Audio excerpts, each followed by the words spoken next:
trying to see if these actually work.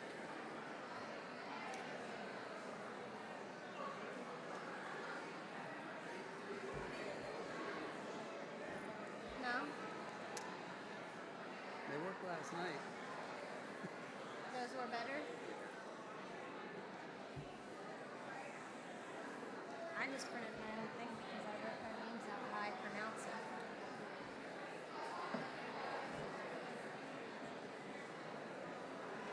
There's only one name I'm worried about. Go on. Zoki? Yeah, kind of. It's like. Ozozoki. Casper Cavicus. Casper Ooh, okay, that's good. Yeah, that sounded good. I haven't had to say that one.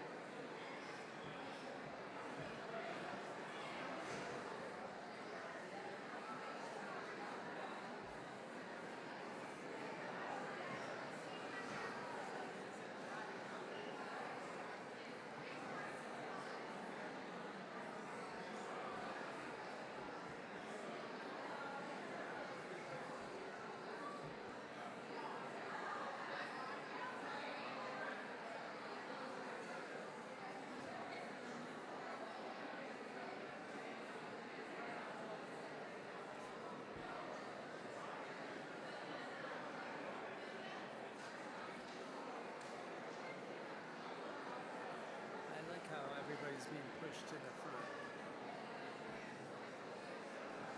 I like that too. The way it is long form to walk up here.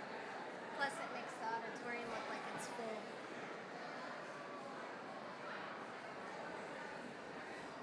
We live stream this, right? Yes.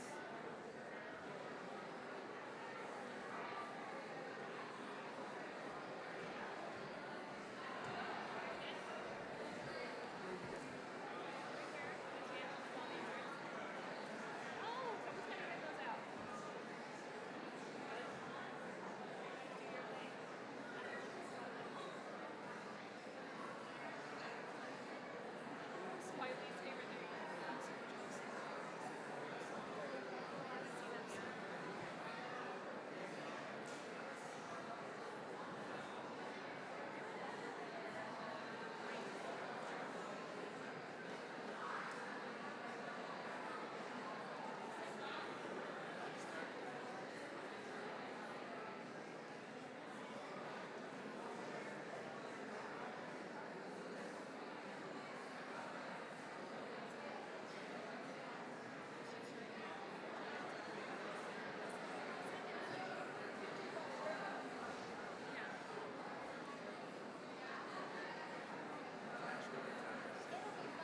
What did you call him?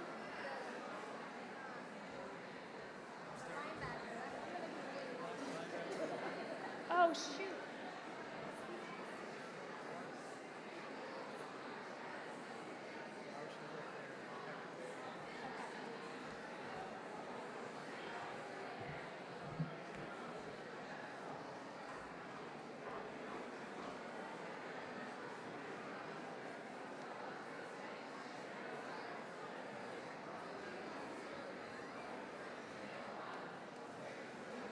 Poor Marcia.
Good evening.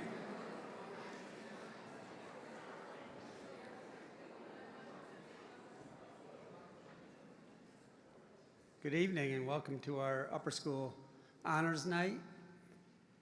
Just a little bit of housekeeping before we get started.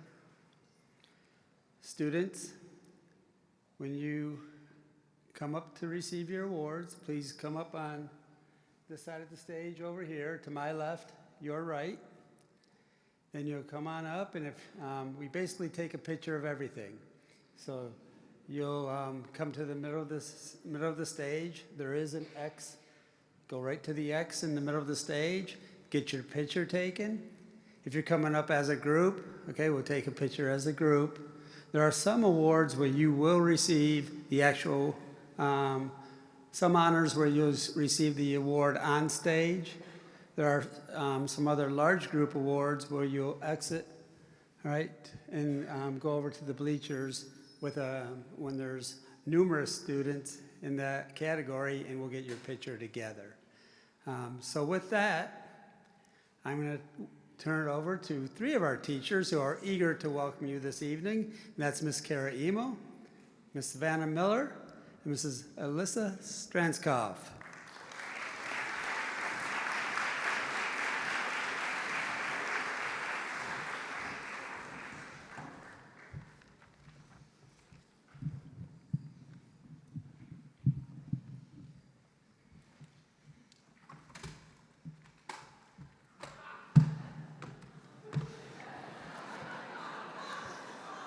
Good evening, everyone, and welcome to Honors Night, the one evening of the year where we gather to celebrate excellence, achievement, and the rare species known as students who actually read the directions. Tonight we celebrate academic excellence, perseverance, and the very real ability to open 17 tabs, get distracted by 12 of them, and still turn in an A-level assignment. Honestly, that's not a distraction problem. That's multitasking at an elite level. But in all seriousness, tonight is about honoring the work behind the grades, the late nights, the early mornings, and the moments where I'll do it tomorrow quietly became, I guess I'm doing it right now. It's about growth, determination, and the kind of effort that doesn't always show up on a transcript, but absolutely deserves recognition. The awards presented tonight represent just a portion of the many achievements made this year by our upper school students, and we are truly honored to share this time with you. And no one gets here alone. Behind every student recognized tonight are families who supported, encouraged, and maybe asked a few well-timed, "Did you finish that yet?" reminders. And teachers who guided, challenged, and believed in these students, sometimes even before they believed in themselves. Tonight is a celebration of all of you, the students, the families, and the educators who made these accomplishments possible. We are incredibly proud of what these students have achieved, and it's a privilege to celebrate them together tonight. Mumford, let's get started. We begin by welcoming our Night for the Cure sponsor, Mrs. Margaret Price, along with student directors Madison Castleberry and Kelsey Rose.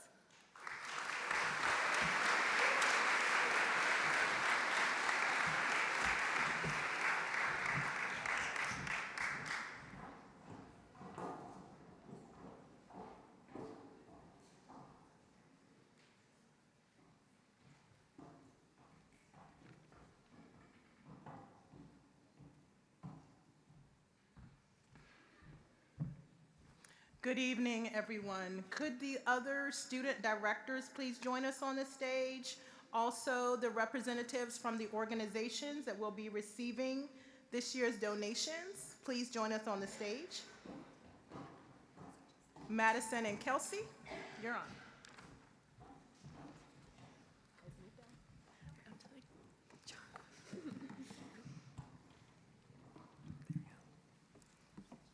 Hi everyone, my name is Maddie Castleberry and I'm the student director of Night for the Cure. And hi everyone, my name is Kelsey Rose and I'm the student co-director of Night for the Cure. We are here tonight to announce the total funds raised at this year's event. Surpassing last year by over $2,000, we are proud to announce that we raised $14,190.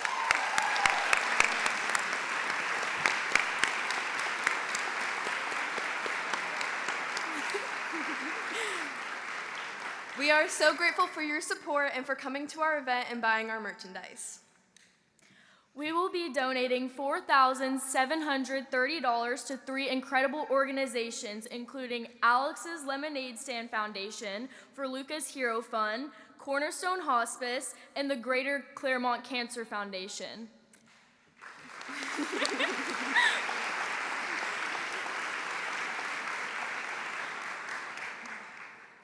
We would like to invite these organizations on the stage to receive their checks.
The Focus on the Future Scholarship supports young cancer survivors and those from families affected by cancer as they pursue their educational goals. This program encourages students who have overcome hardship to look ahead and build meaningful futures. Scholarships may be used at accredited universities, community colleges, or vocational technical schools. These awards help recipients take the next step towards successful careers in engineering, healthcare, business, education, and related fields. This year's Focus on the Future grant recipient, presented by the Greater Claremont Cancer Foundation in the amount of $1,500, is Charlotte Newton.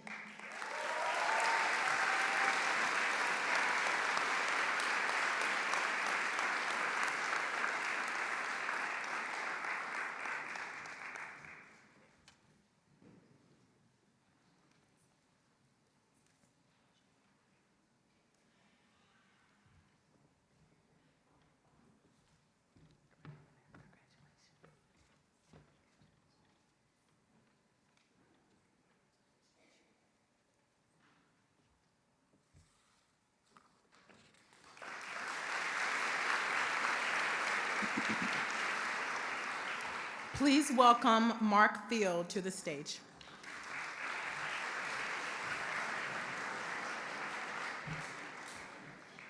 Hello, good evening. Every 12th grade student is invited to give a senior speech, and all members of the HLI, the Head of School Leadership Institute, and the Distinguished Scholars Group at Mount Verde Academy must present a speech. A committee of faculty and administrators voted on the senior speeches and came up with what they felt were the top 3. This year, our second runner-up for the Senior Speech Award is Max Irving.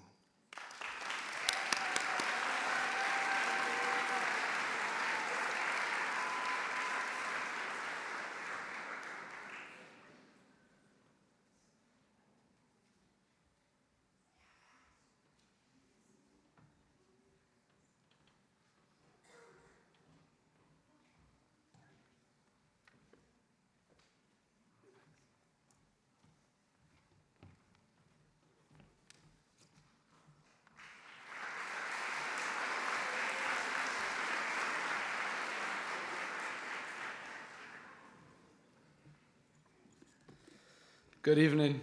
So my name is Max Irvin, and I play baseball at Mount Verde Academy, and this is my senior speech. The island kid who refused to quit. 3:30 in the morning. That was the time my alarm went off almost every day when I was 13 years old. While most kids my age were still asleep, I was already awake. I was tying my cleats, getting ready to chase a dream that started on a small island called Aruba. When I grew up, it's beautiful. Blue water, warm sun, a place I will always call home. But baseball opportunities were limited. The dream I had was bigger than the island. So I left home. I started traveling to chase opportunities that didn't exist where I was from. By the time I was 13, I was living on my own. No parents waking me up, no one reminding me what to do. Just an alarm, a dream, and the responsibility to figure life out faster than I was ready for. I lived in a small apartment with one roommate and one coach. Every morning, the alarm went off at 3:30. I got up and faced the work that would shape my future before most people were even awake. Some mornings, staying in bed felt easier. But I thought about my parents. They trusted a 13-year-old to leave home and follow a dream. They gave up comfort, time, and peace so I could have a chance.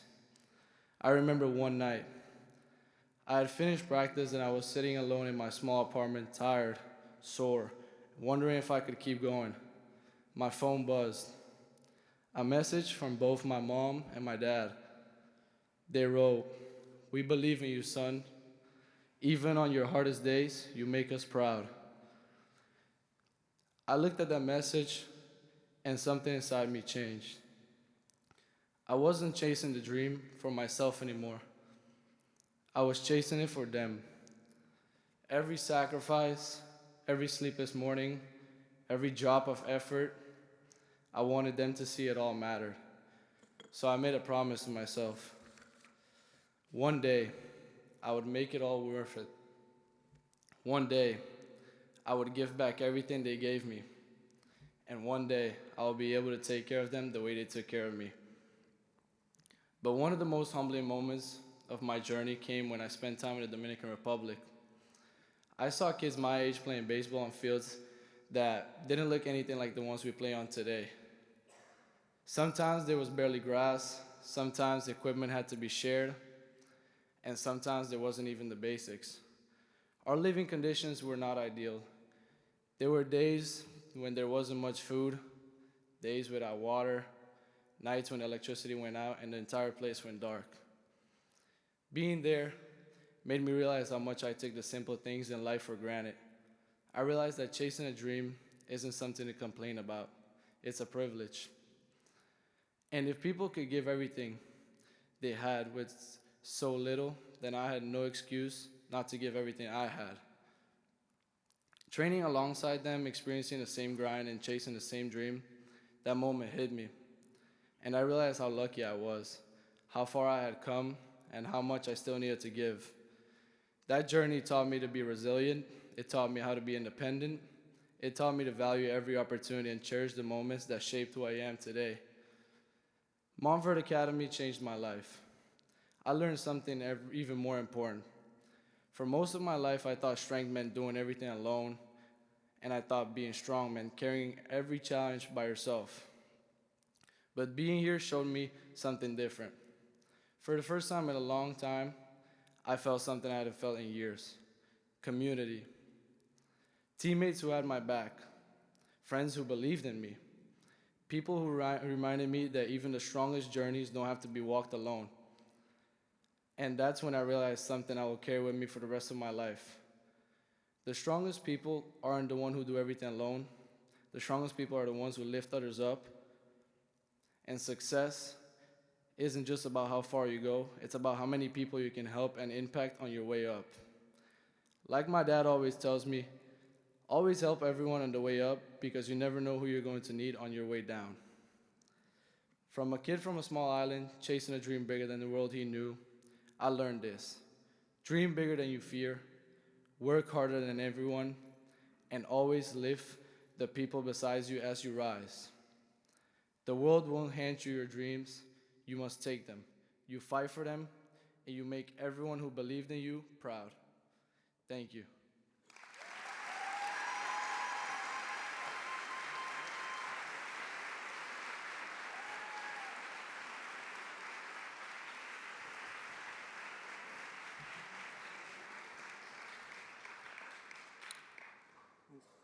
will now honor each of our subject area award recipients, starting with Ms. Tiffany Pyland and the English Department Awards.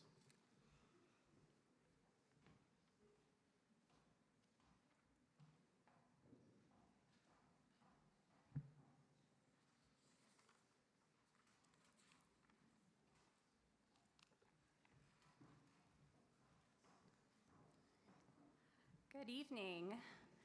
To start the English Department Awards, let my colleagues come on stage. For English 1 and 2, Sophia Ben Musa.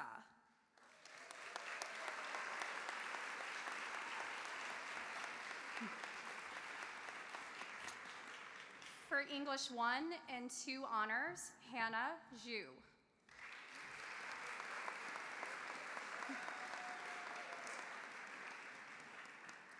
For English 3 and 4, Adriana Gonzalez Martinez.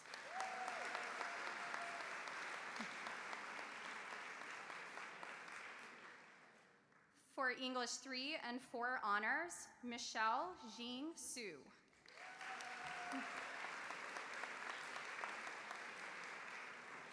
For AP Language, Alina Musa.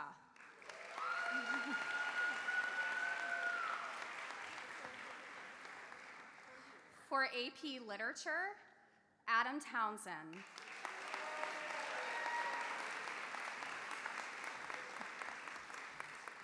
For AP Seminar and Research, Allison Ryan.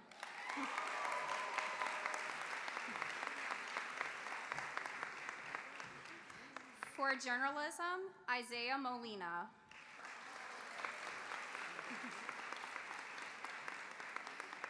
And finally, for Yearbook, Leiter Rexton.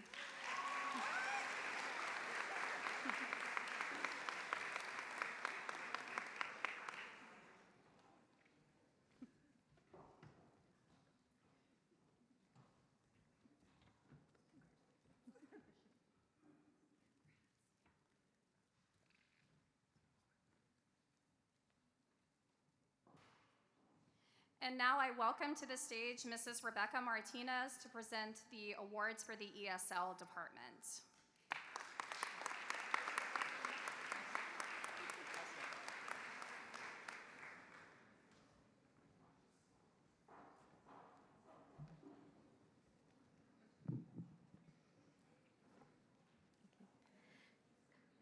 Good evening. For our Level 1 ESL course, Joaquim Miranda.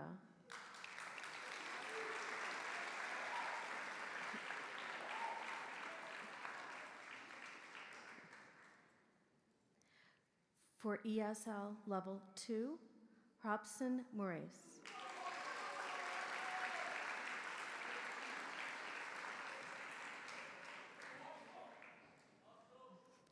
And for ESL Level 3, Jonathan Valdez.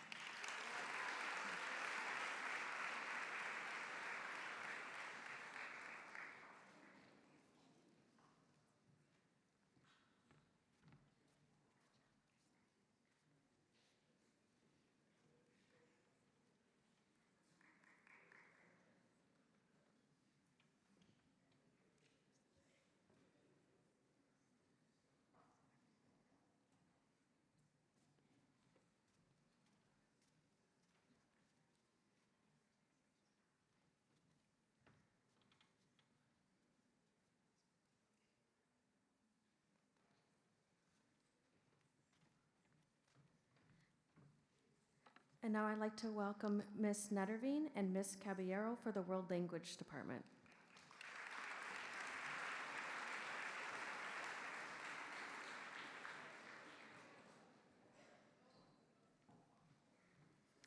Bonsoir tout le monde.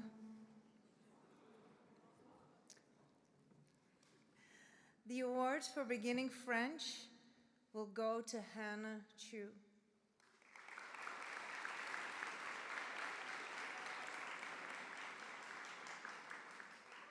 Intermediate French, Sam Knight.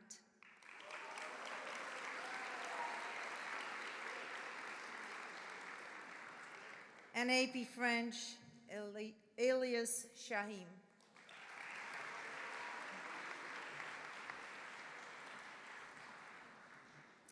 For beginning Spanish, Aman Agarwal.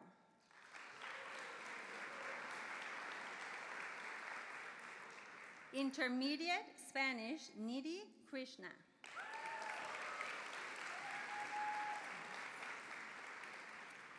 Spanish for native and heritage speakers, Natalia Vaquerizo Pico.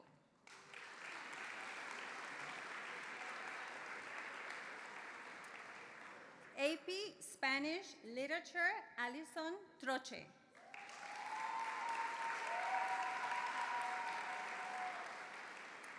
AP Spanish Language, Daniel Flock Lozano.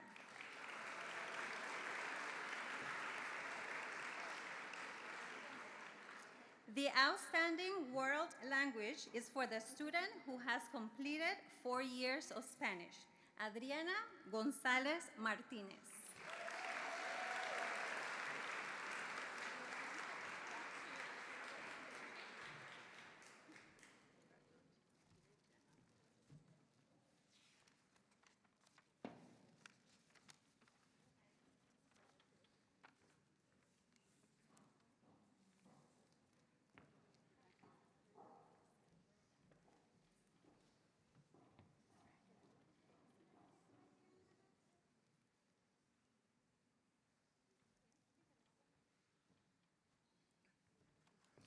At this time, I would like to invite Miss Candace Dietrich to the podium.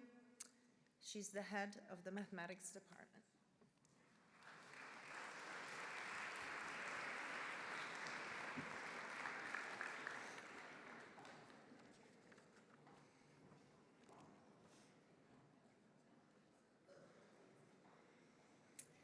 Good evening, everyone. The first award is going to be from Algebra 1, and that goes to Beatrice Zucato.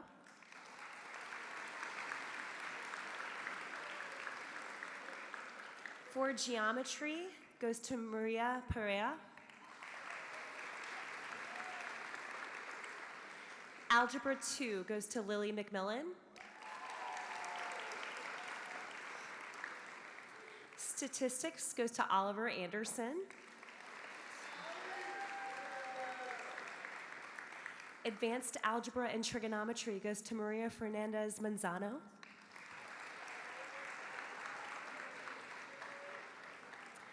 Math for College Readiness goes to Deliana Morris.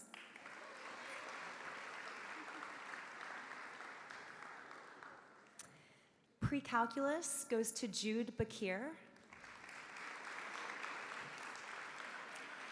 AP Pre-Calculus goes to Annie Ann.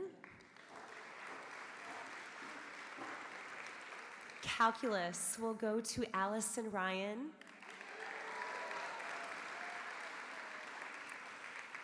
AP Calculus AB goes to Daria Rubarera.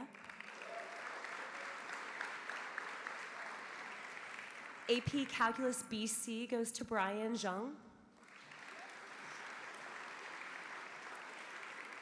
And AP Statistics goes to Michelle Jingzhu.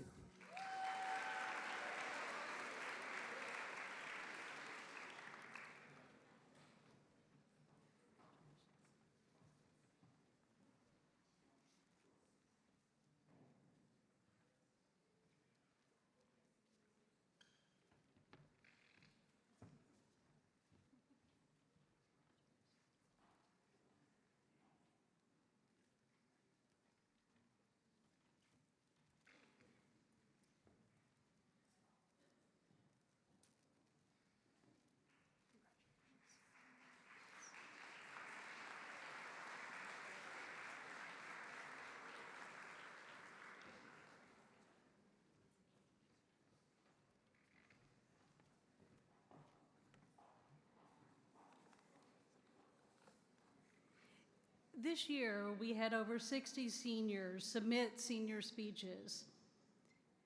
The first runner-up for the Senior Speech Award is Marisha Pirani.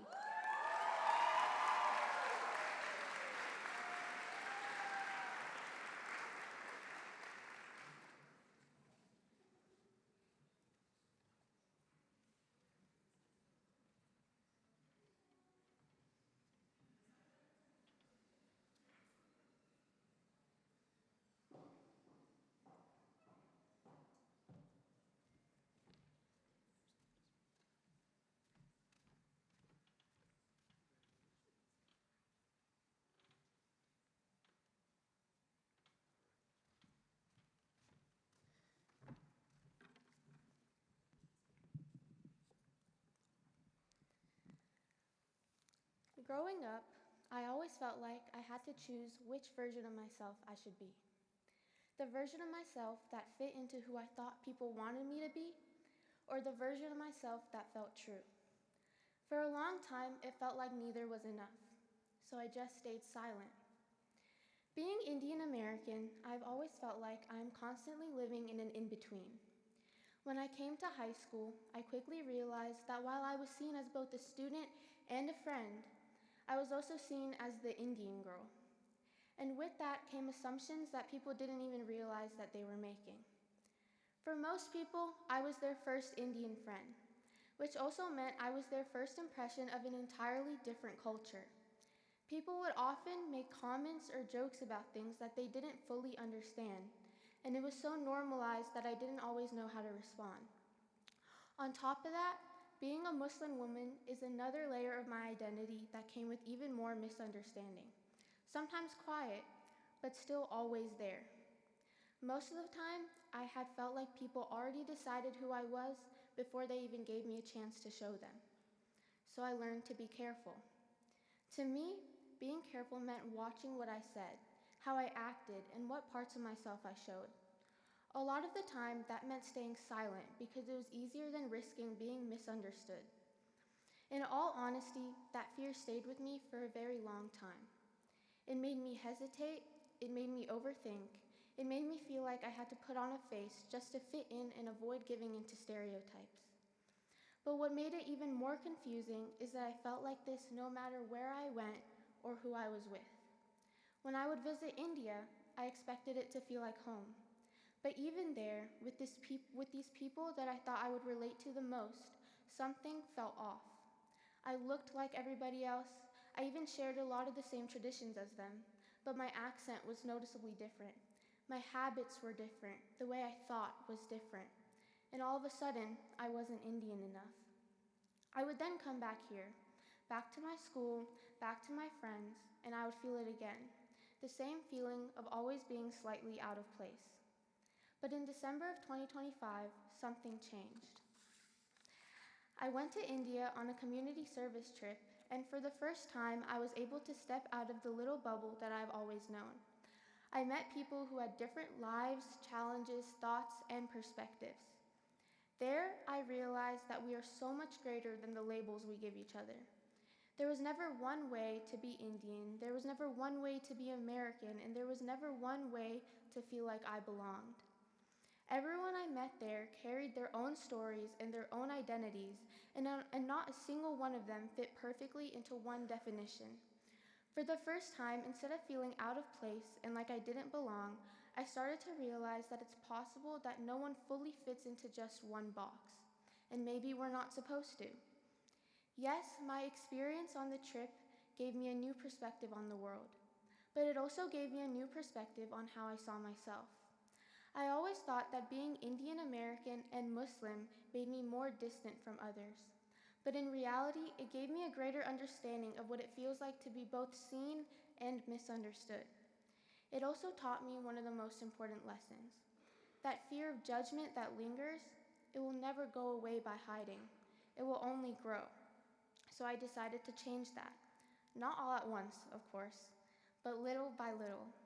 I spoke up more, I let people understand who I really was, and not just the parts of me that I felt were safe.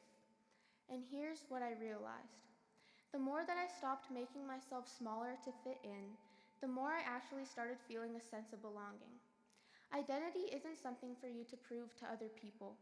It's something that you define for yourself. The in-between feeling that I always felt isn't a weakness. It's a representation of where the actual growth occurs. Because truth being told, a lot of us feel this way. For me, it was about culture and religion, but for others, it's a multitude of reasons. We all know what it feels like to wonder if we're good enough and what it feels like to want to belong. So seniors, as you move on to this next chapter of your life and step into new environments, remember this. You don't have to make yourself smaller to fit into someone else's idea of who you are, and you don't have to choose between different sides of your identity. You are allowed to be all of it. You are allowed to be the parts that people understand, and you are allowed to be the parts that people don't understand. You are allowed to be the parts of yourself that are shaped by where you come from, and you are allowed to be the parts of yourself that are shaped by where you are going. Walk into new spaces being your full self, whatever that means to you, because you don't need to find places to belong and fit into. You can create them, and that's something that is worth carrying with you long after you leave this nest.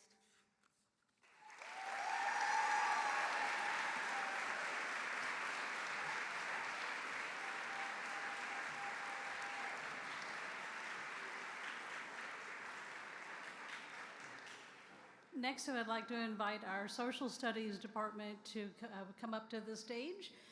Mr. Robert Burke is the chair of the Social Studies Department, and he will be announcing the winners for their department.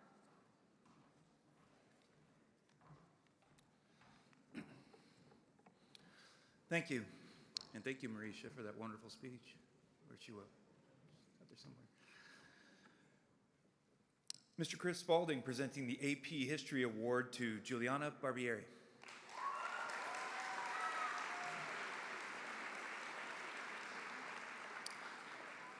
Ms. Hoyle presenting the Global Studies Award to Zurich Konopronavzen. I tried.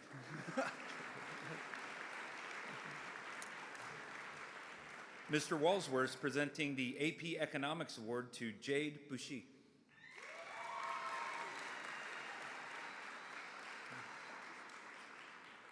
Mr. Lamb presenting the AP U.S. Government and Comparative Government Award to Kobe Wu.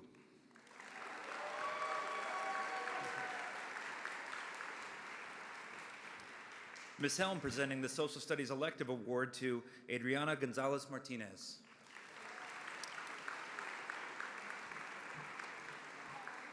Mrs. Malvarez Baez presenting the AP Psychology Award to Michelle Su. Mr. Cordova presenting the Outstanding Social Studies Award to Christopher Wathington.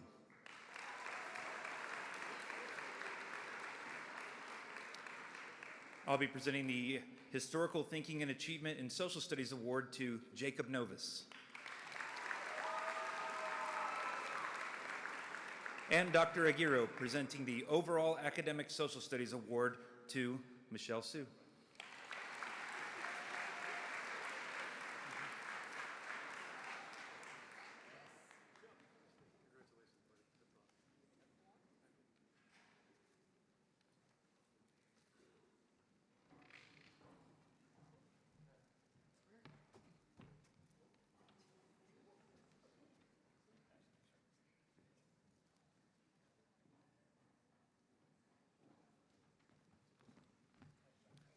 Now, welcome to the stage the Science Department Chair, Mrs. Amy Napolis.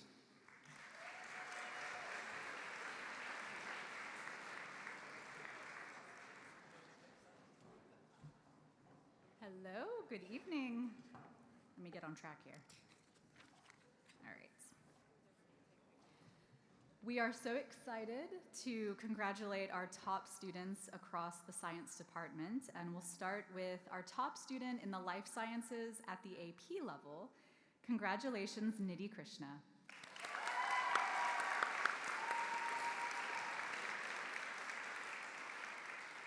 Next, we have our Life Science at the Honors level. Congratulations, Maria Pereira.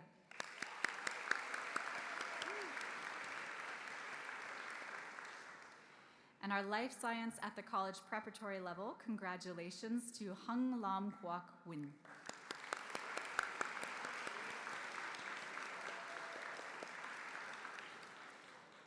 In our Physical Sciences at the AP level, congratulations to our top student, Kobe Wu.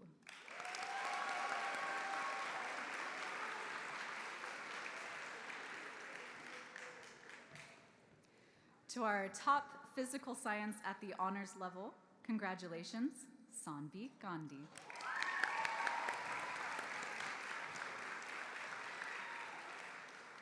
And to our Physical Science at the College Preparatory level, congratulations, Luca Skunen.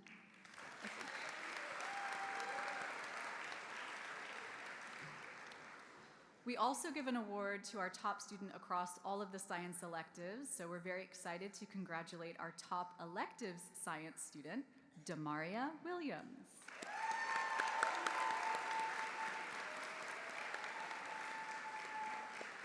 And our last award we give to our top senior, but I just want to say that this is not simply a senior who has done really well currently this year, but they've done well in the life science APs, the physical science APs, and electives. So we're very excited to give a special congratulations to Malena Wong.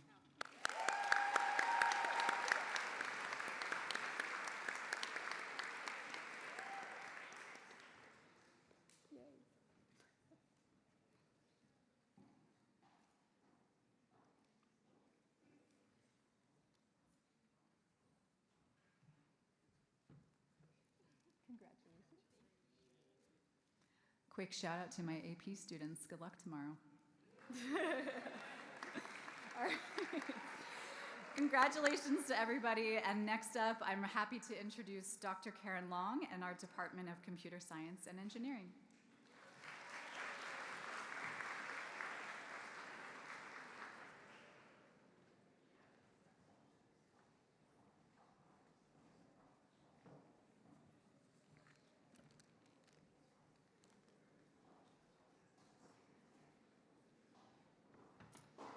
Good evening. For AP Computer Science A, Mr. Matthew Peretz awards Grace Zhu.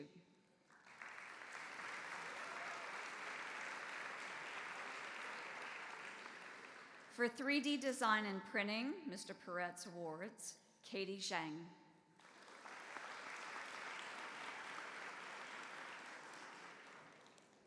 For 3D Digital Sculpting, Mr. Peretz would like to honor Gino Garcia.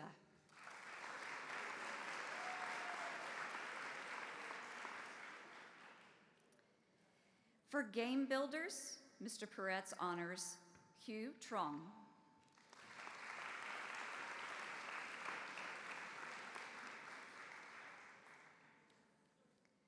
For AP Computer Science Principals, Mr. DeGeorge honors Michelle Jing Su.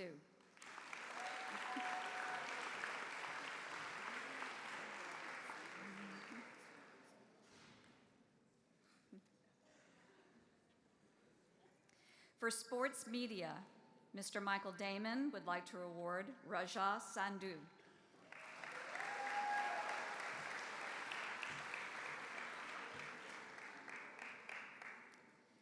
For Engineering, I will be awarding for Ms. Burrell, Sanvi Gandhi.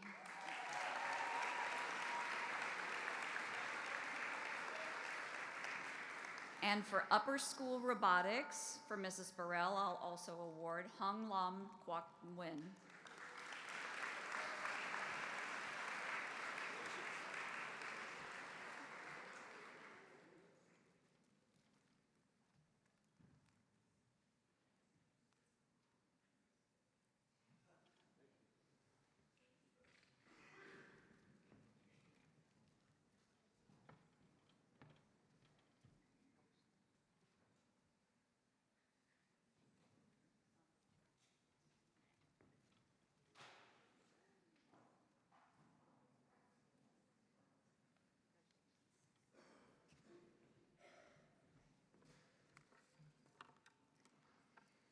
And now I'd like to introduce Mrs. Christy Tubbs, Department Chair of Visual Arts. Thank you.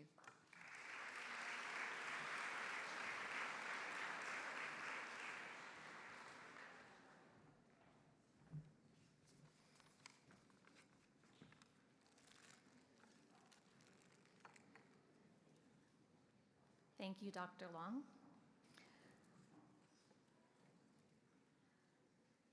The first award for drawing goes to Daisy Cruz.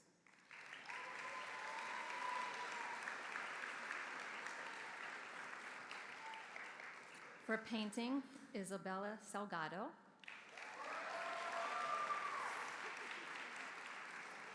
Foundations of Art, Heitor Hoxsprung.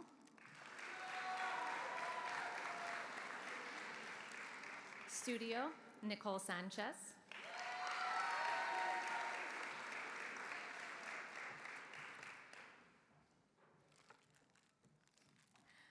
Filmmaking 1, Oscar Tiong Song. Filmmaking 2, John Pagano.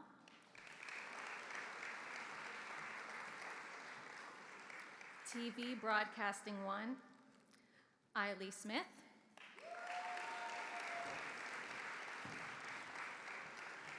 TV Broadcasting 2, Scarlett Bracamonte.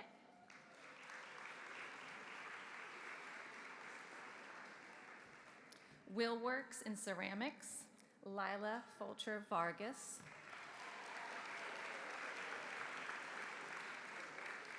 Sculptural Ceramics, Frank Hisami.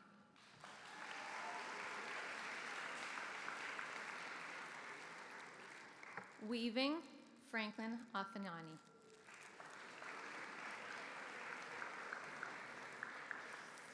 And crafts, Yukino Kudo.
Each spring, a nationwide high school art competition is sponsored by the members of the U.S.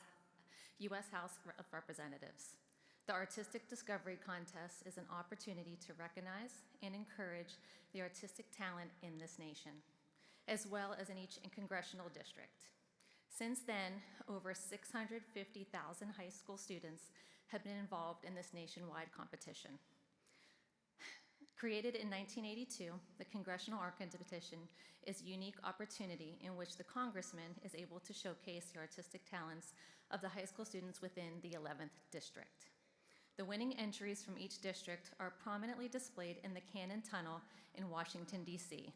The Cannon Tunnel connects the Cannon Tunnel connects the Cannon House office buildings with the U.S. Capitol and is traveled on a daily basis by the members of Congress and their staff. This year's theme for the competition was America the Beautiful, in celebration of the 250th anniversary of the United States. The winner for the 2026 art competition in Florida's 11th district is Aubrey Harry.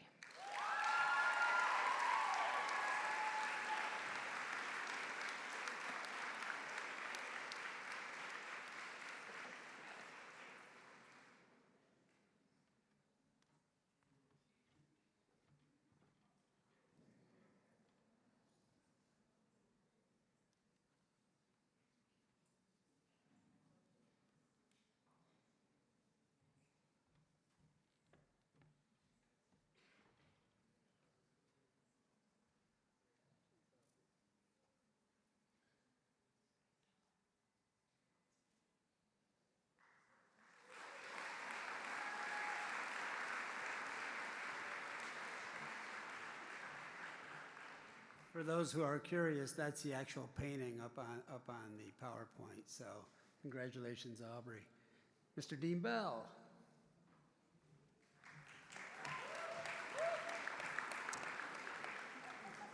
Thank you. So for the arts tonight, we will be presenting, Mr. David Ian Lee will be presenting for playwriting, the winner, Sebastian Salas.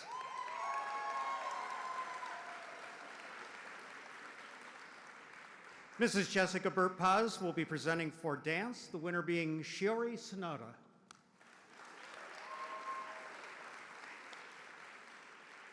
Mr. Andres Villa will be presenting for guitar to Steve Lim. And will also be presenting for strings and orchestra to Addison Thomas.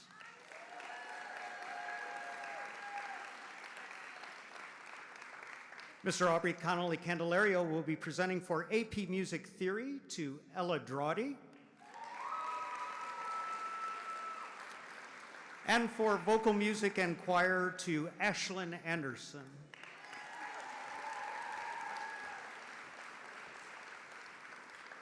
Mr. Adrian Wright Ahern will be presenting for Children's Theater to Safaya Ben Musa.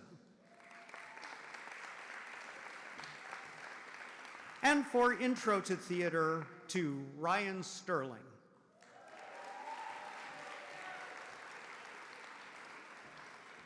And while we're finishing up giving out those awards, I do want to say that the Arts Department did have their banquet on Monday night, where we did 2 hours worth of awards that you didn't have to sit through.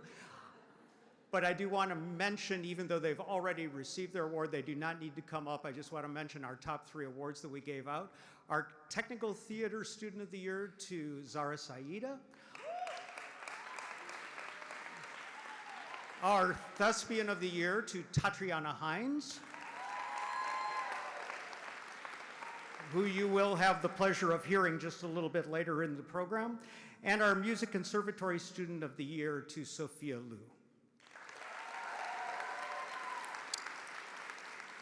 And now I turn it over to our competing academic teams, beginning with Dr. Michelle Taylor-Sherwin and Mr. Michael Samidi.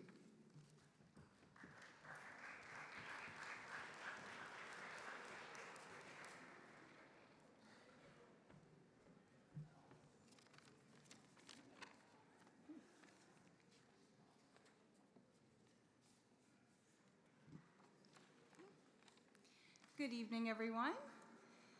So along with Mr. Smeedy, it is my great honor as academic team coach to recognize a group of students who truly embody the meaning of honor, earning respect through commitment, and I do mean commitment, perseverance, and excellence. I have never seen students fight harder for every victory, and MVA couldn't be prouder. This season, MVA's varsity and junior varsity teams represented our school with integrity and determination. At the Roger Ross Academic Tournament, JV placed 10th while varsity tied for 5th, with our captain Jacob Novis earning 3rd top scorer overall. Varsity also earned an impressive and highly contentious 2nd place, but we know that we won that, at the High Q Tournament. And finally, we closed the season by placing 8th in the state at the 2026 Florida Quiz Bowl Championship. Tonight, we celebrate these students for their hard work and for being outstanding ambassadors of honor and academic excellence. Please welcome Andrew Bourne,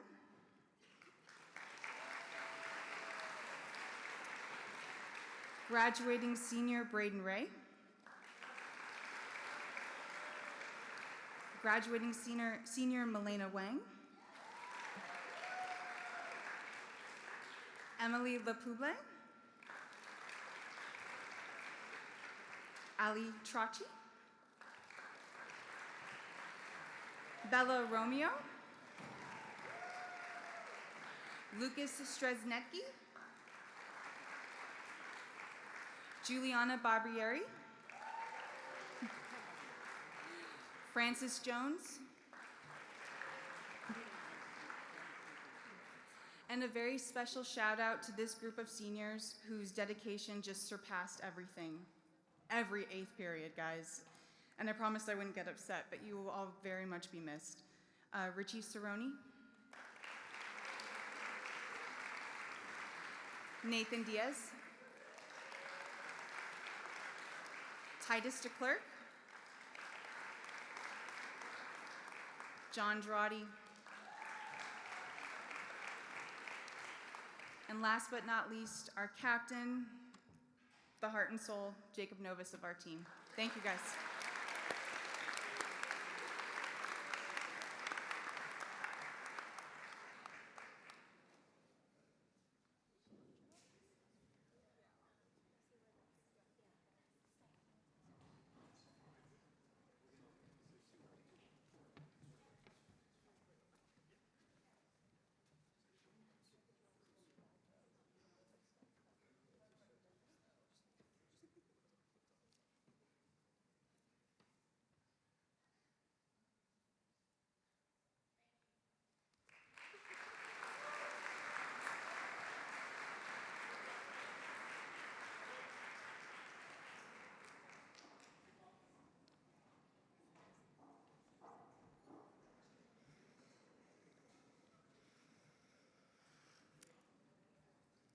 If I could have these 8 members of the Math Olympics, the math club, come up on stage with me, and then I'll explain a few things about them as they come up. Annie Ann, Stephen Chen, Yan Zong, Hannah Zhu, Dylan Bova, Ryman Du, Mateus Silva, and Ningning Wang.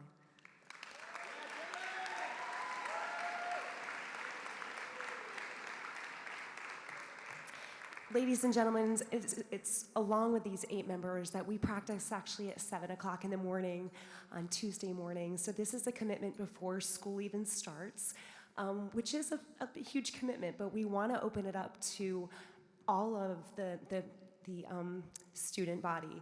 So these 8 members, again, with others as well, get up at 7 o'clock, get up earlier and come and compete. And we participated in Lake Sumter State College, Math Olympics this year. And with 25 teams, these teams, both teams, 4-member teams, we got first and second place this year. Very, very proud. Thank you so much.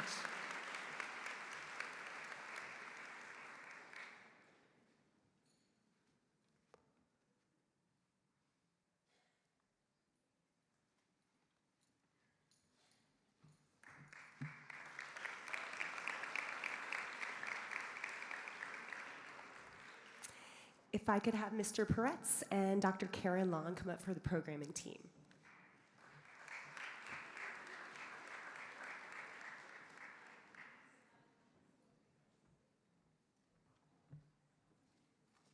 I'm going to call the programming team up to join Mr. Peretz. Aman Agarwal.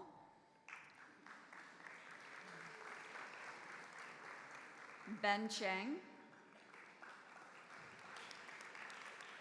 Ethan Castillo,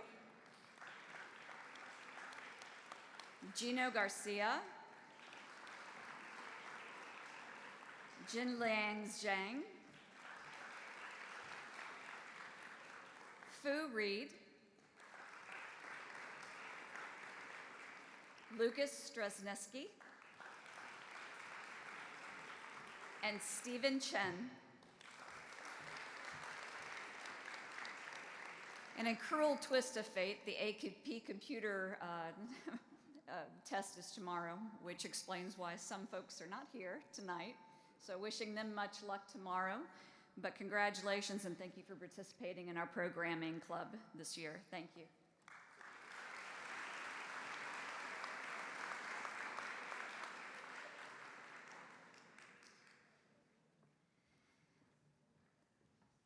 And for Ms. Chris Burrell, I'd like to introduce our robotics students.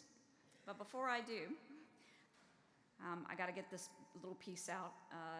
So most of these seniors that are here tonight entered middle school when I entered MVA. And I just want to let you know that this year, I'm very proud of you guys, and I will greatly miss you. Our robotics team. Let me call up Connor Burke.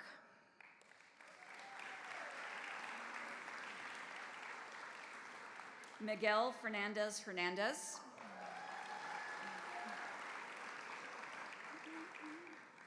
Dash Green.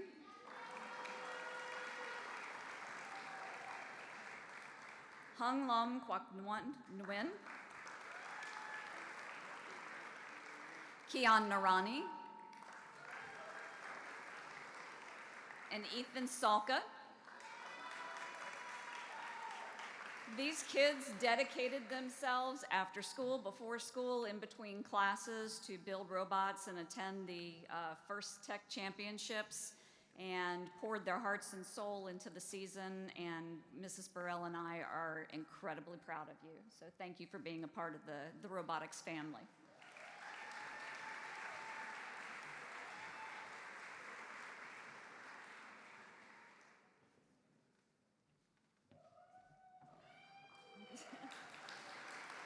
And now I'd like to introduce Mr. Burke and Ms. Hoyle.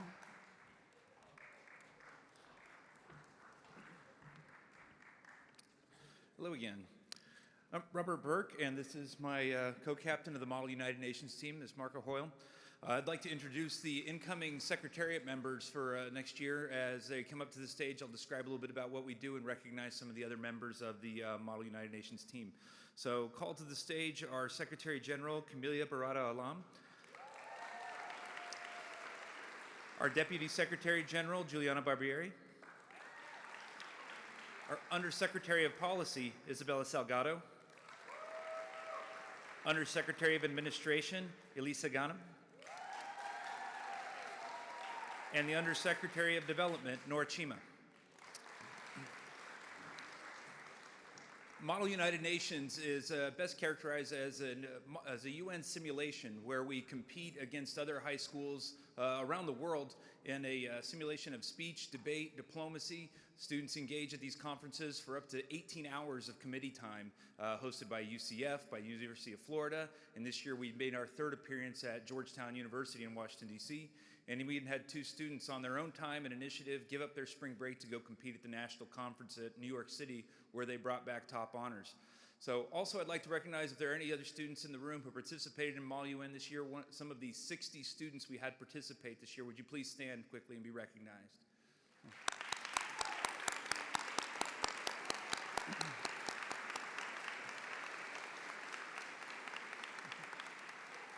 And thank you to our outgoing seniors. Your contributions help bring this organization to new heights every single year, and I am immensely grateful. Thank you.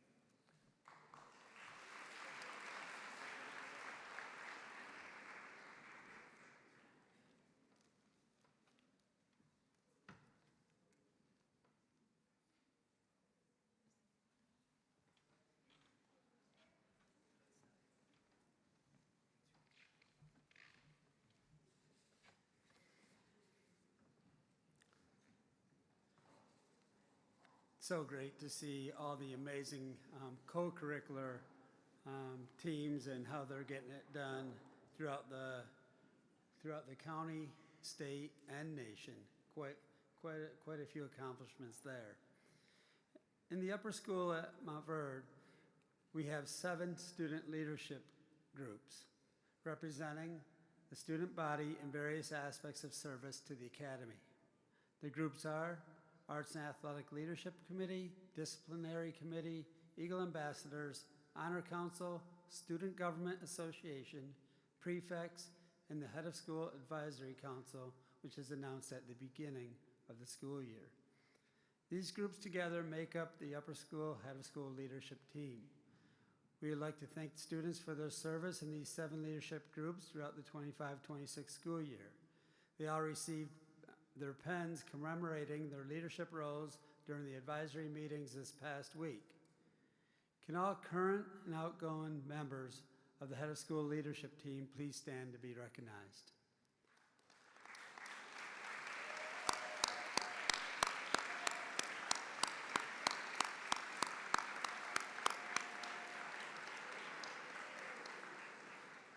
Those seniors sure have left an impact and will leave a legacy here at Montverde. At this time, Mr. Eckstein and Ms. Price from the Dean of Students Office will identify the newly appointed members of each of the groups who will partner with the returning members to serve Montverde Academy in the 26-27 school year.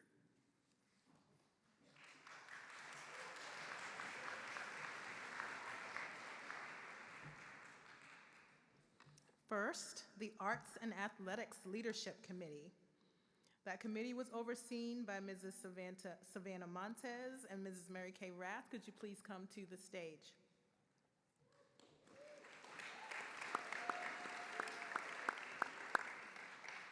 Arts and Athletics is a group of students chosen from the leadership of their respective disciplines, representing the interests and uniqueness of the performance-based programs at Montverde Academy. Through their position as some of the most visible and recognizable faces of the Academy, these students have the opportunity to learn leadership skills unique to the demand of high-profile and public figures, as well as skills to help them prepare for leadership at the next level. As leaders in their discipline, these students are prepared to return to their individual teams and programs to model high-level leadership skills. Students, please come forward when your name is called. You'll take a photo on the stage and exit to pick up your pens. For the 26-27 AALC, Amelie Cruz.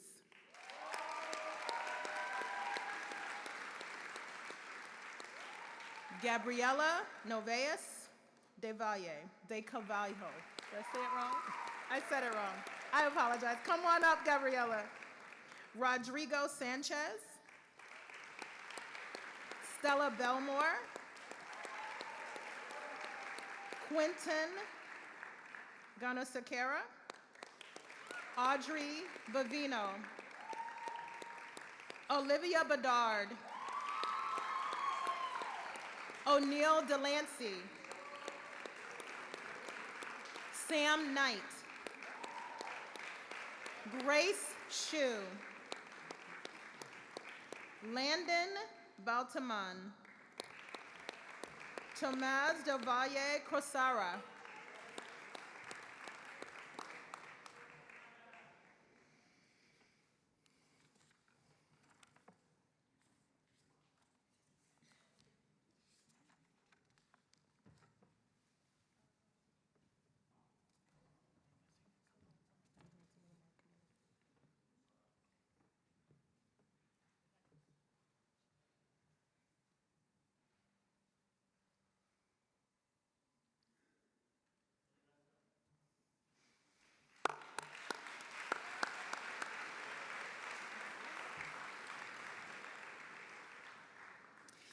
I would like to invite Ms. Candice Dietrich, Mr. Lance Walsworth, and Mr. David Jones to the stage.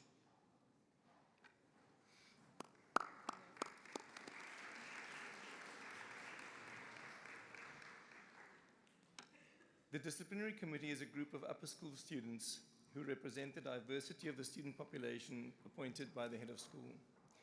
The disciplinary committee works with administrators, teachers, and students to uphold the academy's rules and convenes as needed to hear the facts of cases in which major rules have allegedly been violated and makes recommendations to the Dean of Students. Our new incoming disciplinary committee member for 26-27 is Annie Ann.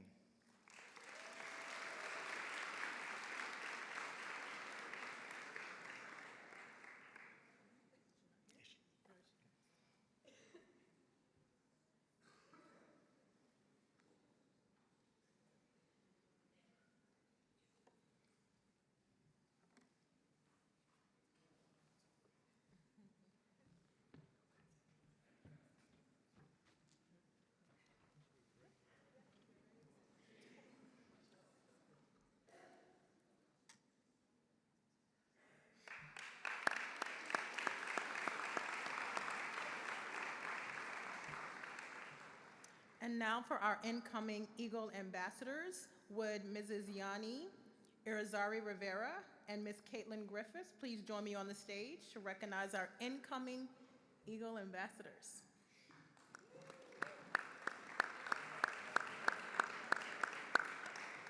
Eagle ambassadors go through an application process. Students chosen will possess excellent communication skills, exhibit leadership, initiative, and enthusiasm. Eagle ambassadors are to maintain high honor roll status, be on the excellent citizenship list, and be involved in the MVA community. Eagle ambassadors assist with campus tours along with other admission tasks. For 26-27, Elena Wang. Caleb John. Zoe Newell. Arthur Robello. Maria Fernanda Salgado Castro.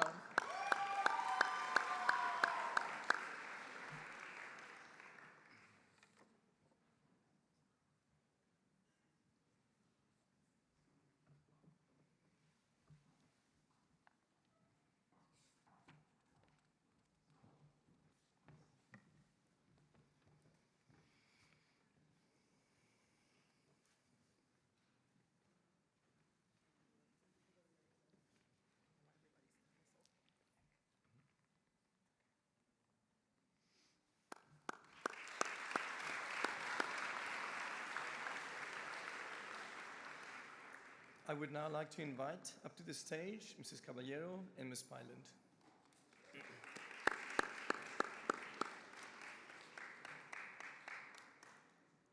The Honor Council is a group of upper school students who represent the diversity of the student population appointed by the head of school. The Honor Council works with administrators, teachers, and students to uphold the tenets of the Montfort Academy Honor Code, which aims to develop a determination in our students to lead honorable lives and convenes as needed to hear the facts of cases that have potentially broken the Honor Code. Incoming Honor Council members for 26-27, Olivia Bedard,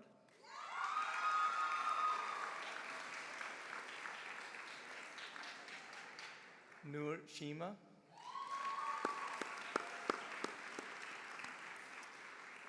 and Jeremiah Gordon.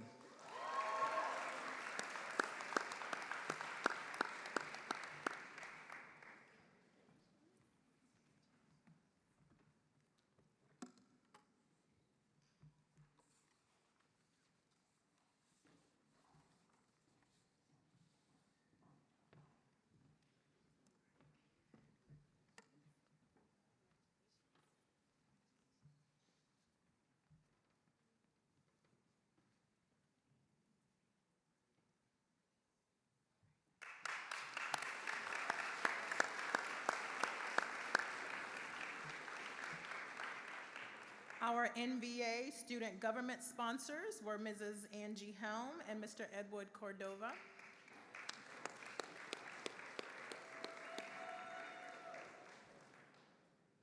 Student government provides a connection with the administration to promote positive change and a conduit for student concerns in support of the well-being of all MVA students. Through student leadership, NVA's SGA will create a positive environment of encouragement, understanding, and student scholarship. The freshman officers for the year will be announced in August as we hold freshman elections at the beginning of the year. We will begin now with our sophomore class representatives. The treasurer historian, Luciana Moya Gare. Secretary, Natalia Genham. Vice President, Jaden Callegos. And President, Claire Whitehouse.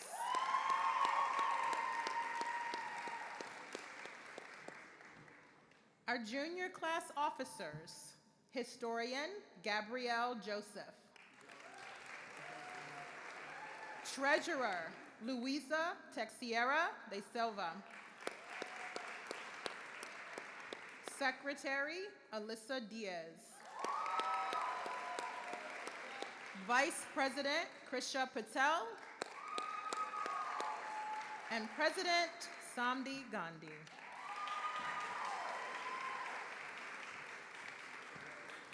And our 26-27 senior class officers. Historian, Raquel Texiera de Silva. Treasurer, Camila Barada Alam. Secretary, Dexter Clark. Vice President, Akila Shirley. And our SGA Senior Class President, Allison Ryan.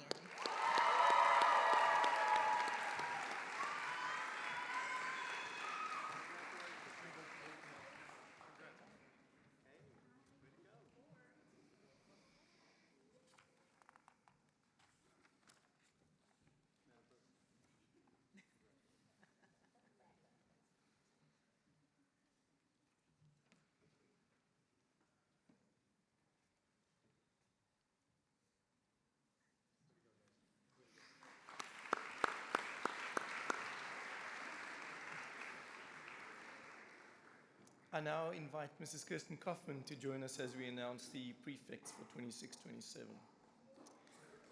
The prefect program is a student-led leadership group that encourages communication and interaction between students and administration to enhance the student residential experience. Specifically, prefects support the residential faculty in providing a positive experience for all boarding students. Additionally, the prefect's responsibilities influence and impact the entire student body by working with student government in planning and overseeing the student assemblies and consulting with the school leadership in guiding the advisory program. Students in the program must maintain excellent citizenship status. Incoming prefects for 26-27 are as follows, and students can line up on the stage for a photograph and then head to Mrs. Parker for a pin. Sam Johnson.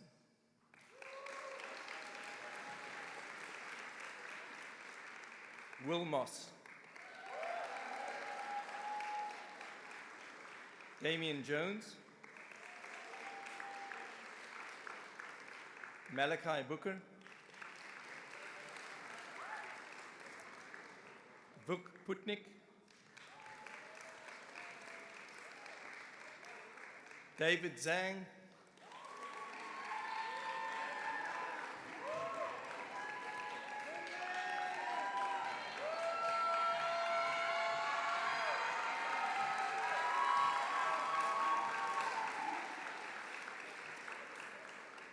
Simonas Jankauskas. Bilal Abubakar Alim. Dominique Deji Johnjack. DJ, sorry, said that wrong. Kyra Tati.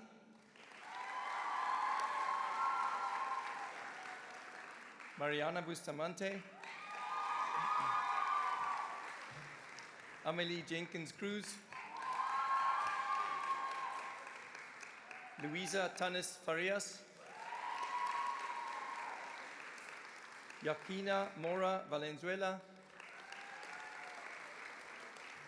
And Aline de Malgais Schneider.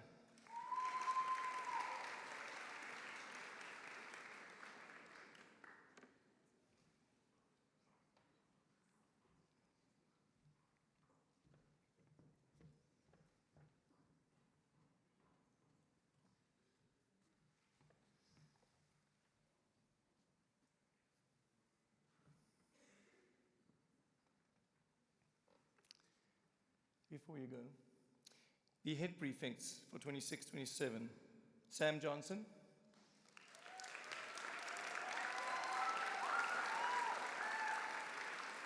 and Kyra Tati.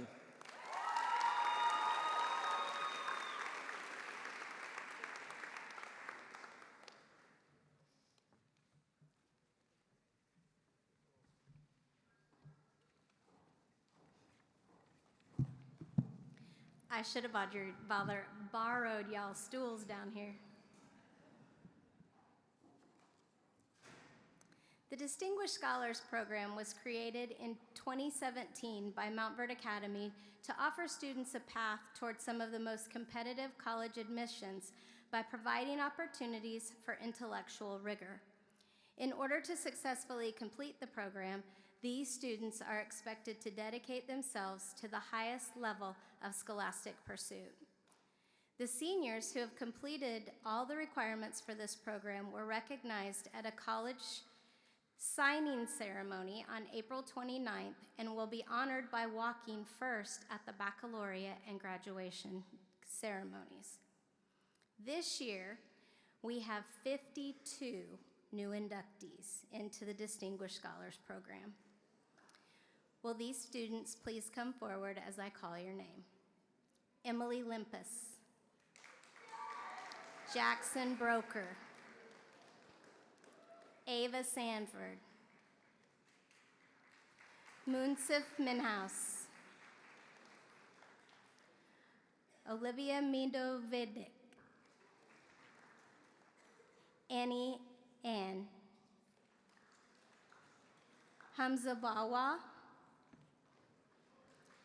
Ella Demarest. Emma Fennell.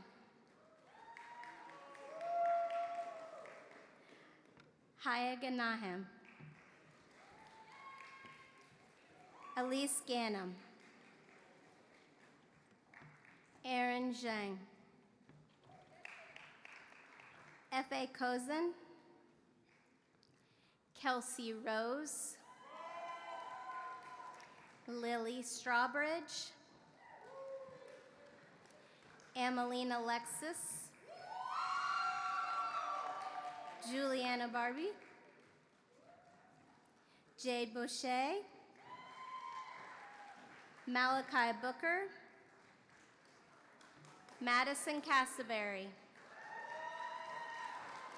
Hayden Corbett, Loka Gyao,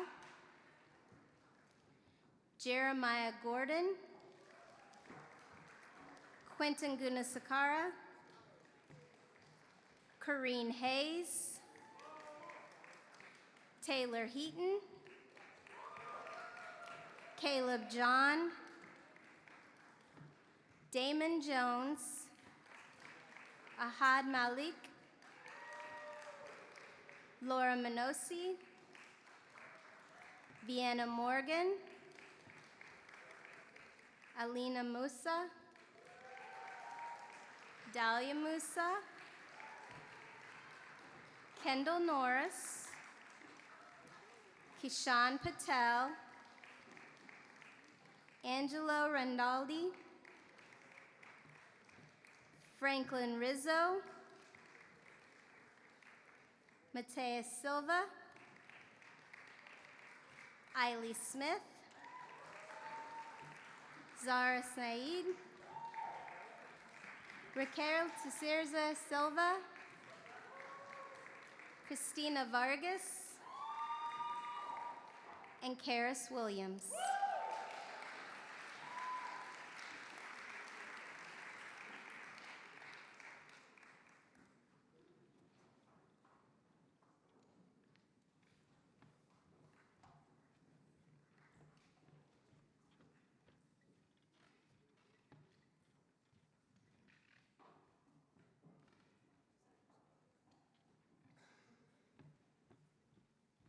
We might have to make more time for signing day next year. Congratulations, everybody.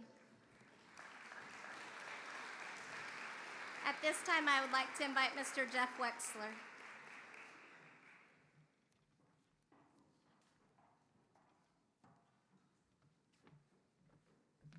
Hi, good evening, everyone. So I'm happy to present tonight the Rensselaer Polytechnic Institute Scholarship.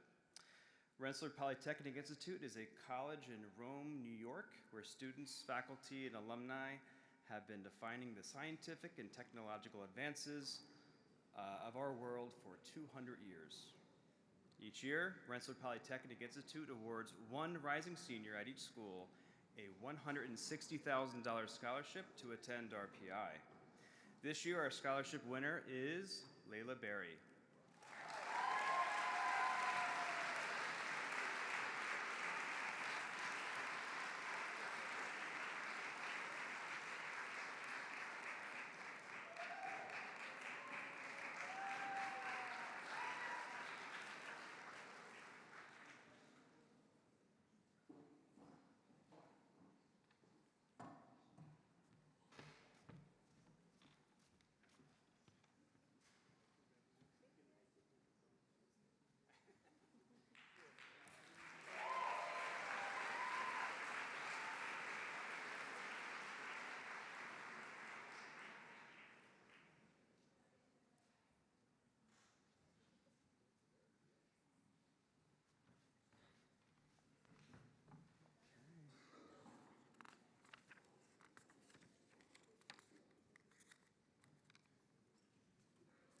And next, I'd like to call up Mr. Robert Burke.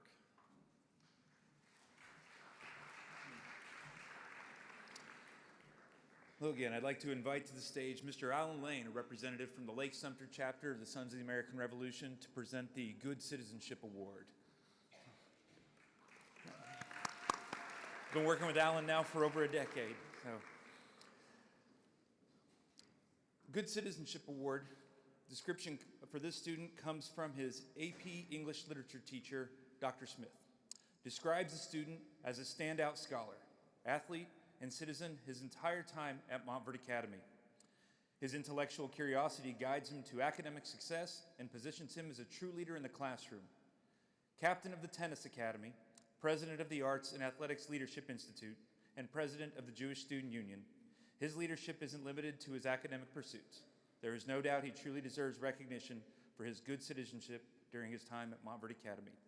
The upper school recipient for the Sons of the American Revolution Good Citizenship Award is Adam Townsend.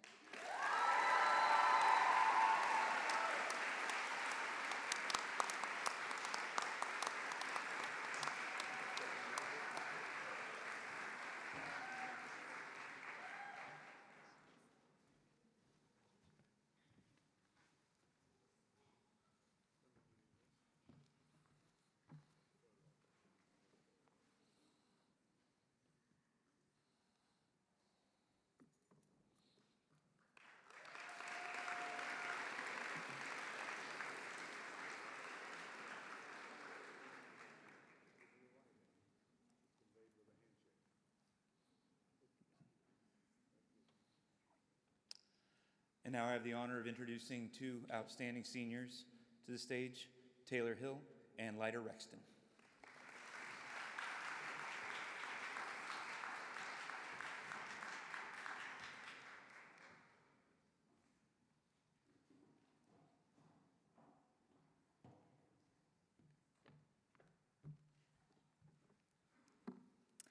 Good evening, everyone.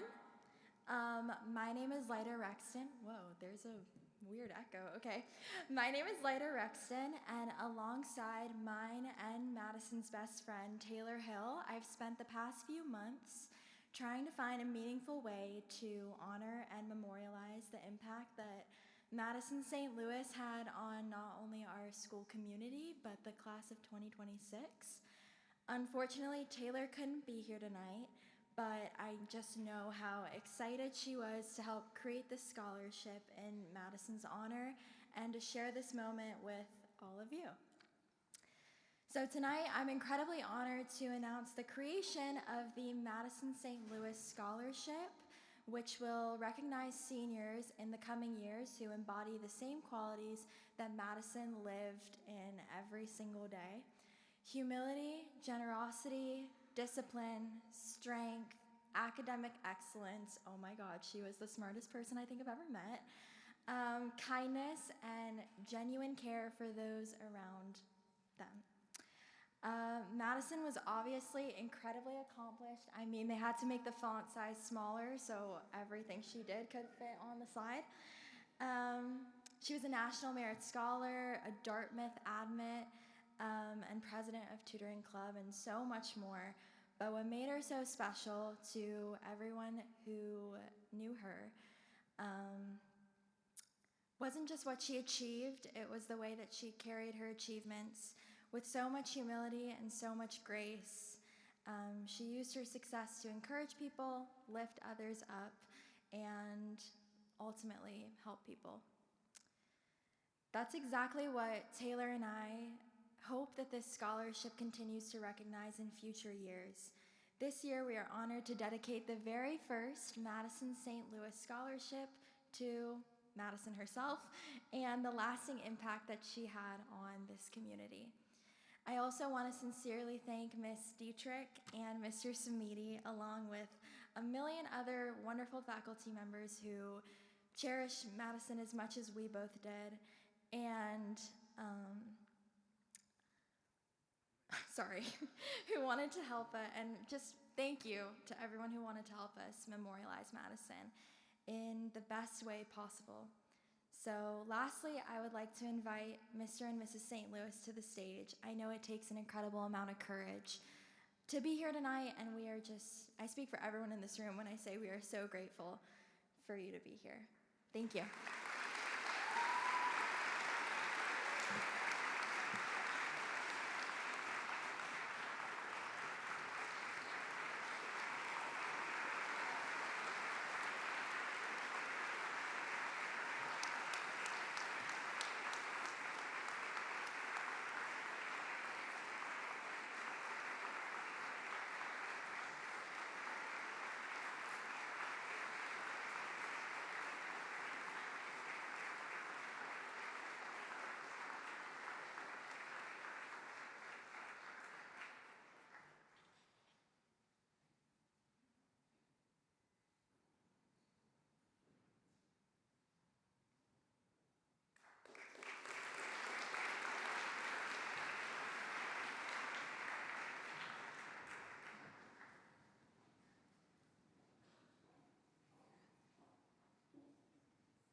now we have a real special presentation for you.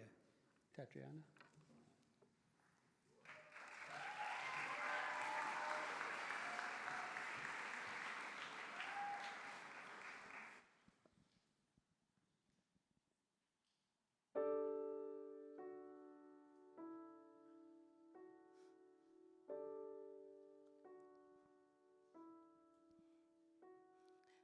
I never talked back.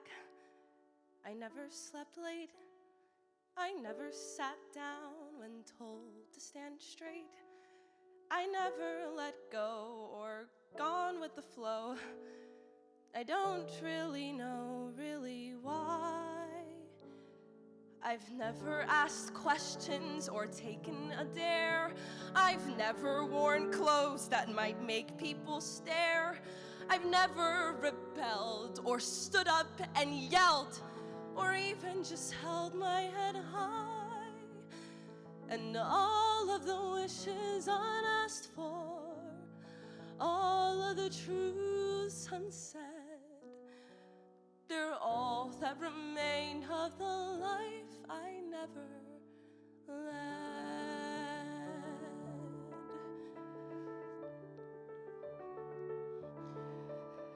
I've never gone surfing or ran with the crowd or danced on a table or laughed much too loud. I've never quite dared to leave myself bare.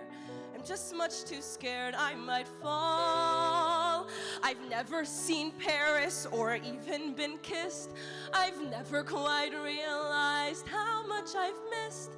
And what did I get for hedging each bet? Another regret, and that's all.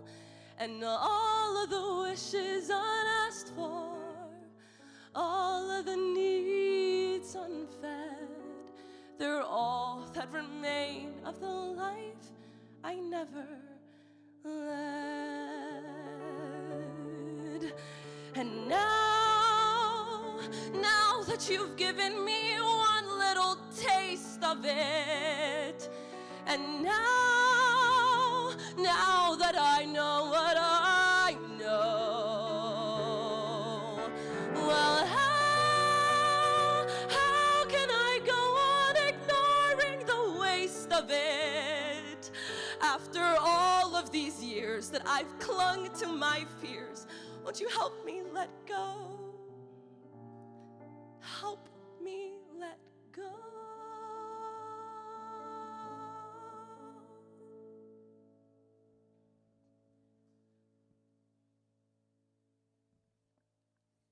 I want to be brave, and I want to be strong. I want to believe I'm where I belong.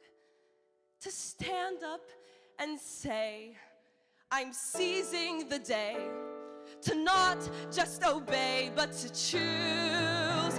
And I may not surf, I may not see France, but I still believe I still have a chance. And maybe I'll make a painful mistake. It's mine though to take or refuse. And all of the doors left to open, all of the rooms ahead, they're beckoning bright, scary and new, but I'm standing tall and I'm pushing through. What's gone may be gone, but I won't go on playing dead.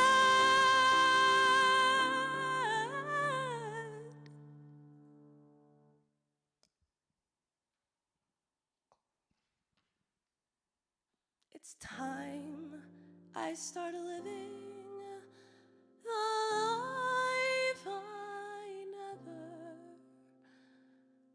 led.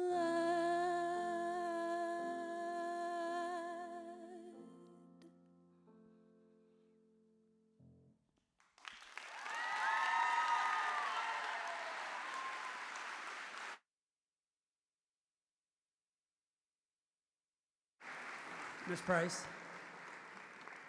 Ms. Price? Can you come up? Yeah. The next award is a Community Service Award that we would like to give out. The eighth Annual National Community Service Award is designed for college and high school aged individuals. These awards have a special emphasis on connecting personal service with progress towards global goals. We would like Ms. Price to give this award because she oversees our community service program here at Mount Vernon Academy. Class of 2028 student Mira Patel is being recognized as the UNA USA National Community Service Award for her community service impact and as an inspiration for others to get involved in the community. Mira Patel.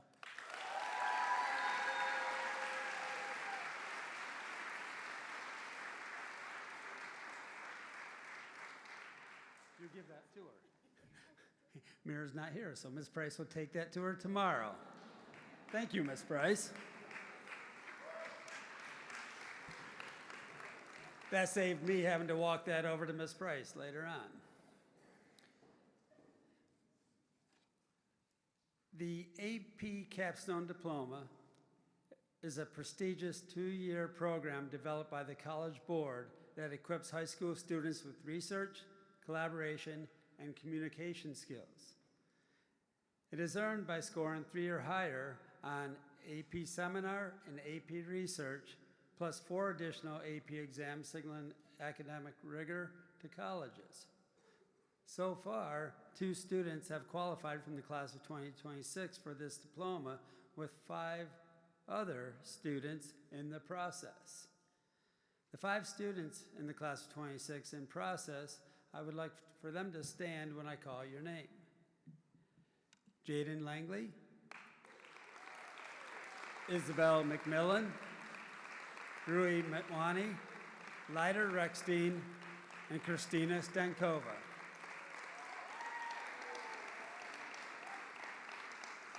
Great work, guys. Keep it up.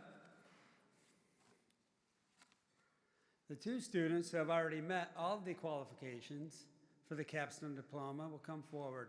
They are Aaron Kaufman and Jacob Novus.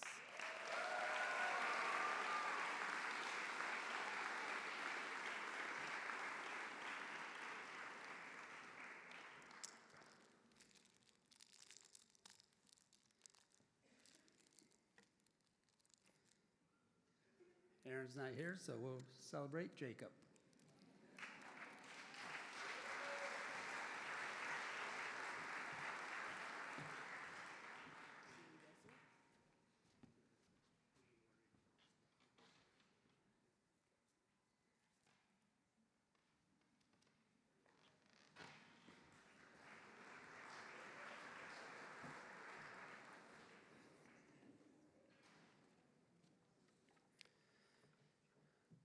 One thing that makes Mount Vernon Academy different is that we look to fuel students' interest through our subject area concentrations, when the students identify a passion and possibly a career path. This year, we have 20 students in the senior class who have chosen to pursue one of three disciplines and have met the qualifications in each of these subject area concentrations. First, we would like to call Alyssa Strandkoff, our STEM coordinator, to recognize our STEM graduates. They are Sarah Echvaria, Adam Townsend, Natalie Vaughn, Nivea Alvarez, Elena Friedman, Isabella Parra, Emilio Del Dego, Nicole Sanchez, Jaden Langley, Sadie Caspel-Cavitz, Kirk Reed, and Charlie Newton.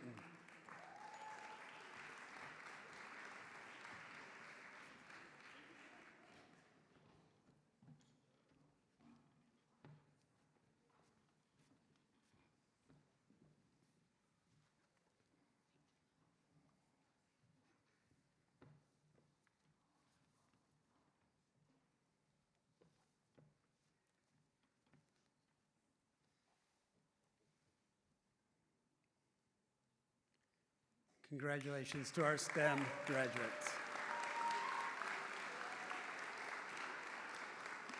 Next, we'll have Mr. Lance Walsworth, the coordinator for our Business Innovation and Entrepreneurial Development Program, and he'll celebrate our BIED graduates. They are Ben Savage, Rui Matwani, Noan Burrell, Raymond Ozosoki, Adriana Gonzalez Martinez, and Edson Andre Filo.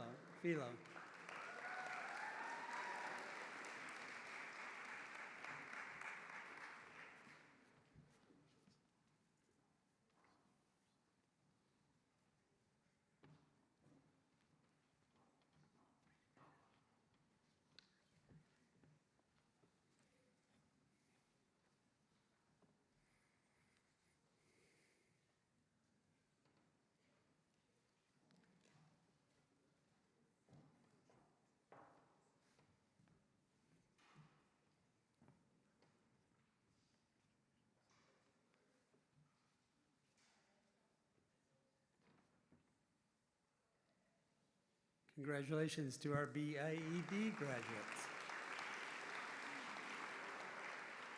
Finally, we have Dr. Agiris Agiru here to recognize our Global Perspectives graduates. Dr. A. They are Jacob Novus and Marisha Pirani.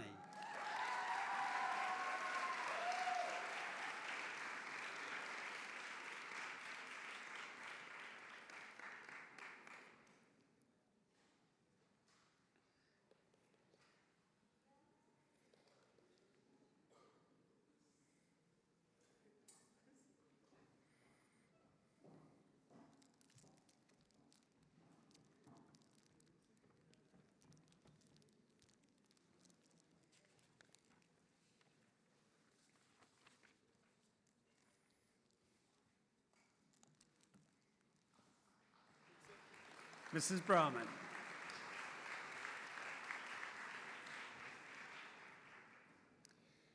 I think every year to choose the winner of this senior speech becomes a little more difficult and a little more difficult.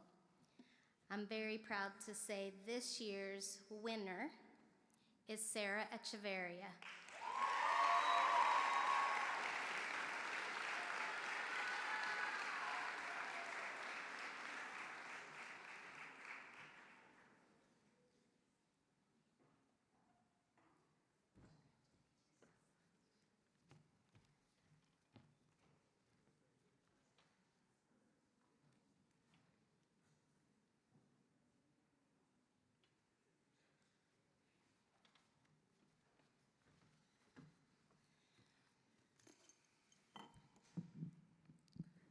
Hello everyone, my name's Sarah Chaveria and this is my senior speech, The Pink Trumpet. A loud, discordant noise filled the gym. It was not one single sound, but a jumble of clashing notes, like an orchestra gone wrong. I felt the walls and ground tremble and my body burned with heat. Everything seemed to be crumbling, not from the outside, but within me. I looked up from the gym floor to the stands where I saw my family and immediately knew they were the source of the roaring noise. They were cheering for my newest accomplishment in the 5th grade, my completion of the summer reading, and I was experiencing the most common condition that happens to preteens, agonizing embarrassment. My embarrassment didn't come from being shy. It came from knowing that my family's love and pride were loud, boisterous even. My mom that day, as always, shouted from the stands, "Estoy orgullosa de ti, mi princesa," and pulled out her infamous pink trumpet. There was no chance of stopping her from playing it. Still, I instinctively shook my head and mouth stopped while my cheeks turned bright red. That day was one of many report card celebrations, soccer games, and school assemblies, all marked by the same loving uproar. Their enthusiasm made me stand out, and standing out was the last thing I wanted. As a 12-year-old Hispanic girl in a predominantly white elementary school, I couldn't help but compare. Other families clapped politely or smiled calmly, while mine erupted with noise and flair. I began to worry more about keeping them quiet than about the pride I should have felt in my own accomplishments. I even kept myself wondering what the other families thought of us. A supportive family is considered a gift, but I wish mine came in a quieter, more socially acceptable form. Though I've always described myself as both Colombian and American, meaning I had it in my blood, although born in the US, part of me longed to embrace my culture as an entirety. I felt the warmth of our culture, strangers greeting me with hugs and kisses, treating me like family simply because of shared roots. That desire for connection guided me to a moment that changed everything. It was December 23rd, 2022, and we were on a trip to Medellin, Colombia, to a famous neighborhood known as Comuna 13. The neighborhood was once known for its struggles, but now celebrated for its transformation. The streets were full of life, and at every corner I turned, someone was showing their talent. As I stood among the crowd, I watched a young boy balance on his hands mid-breakdance, grinning as a group clapped and whistled for him. A few steps away, a teenage artist stood by his paintings, smiling as passerbys paused to admire his work and even engage in conversation. At that moment, something clicked. I realized their pride wasn't just about talent, but rather being seen, celebrated, and loved. That's when I thought of my family.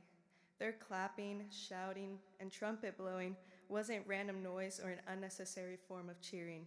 It was their way of lifting me up, of making sure I knew I was loved and worthy of celebration. Just like the people of Comuna 13, they wanted their joy to be felt, not seen.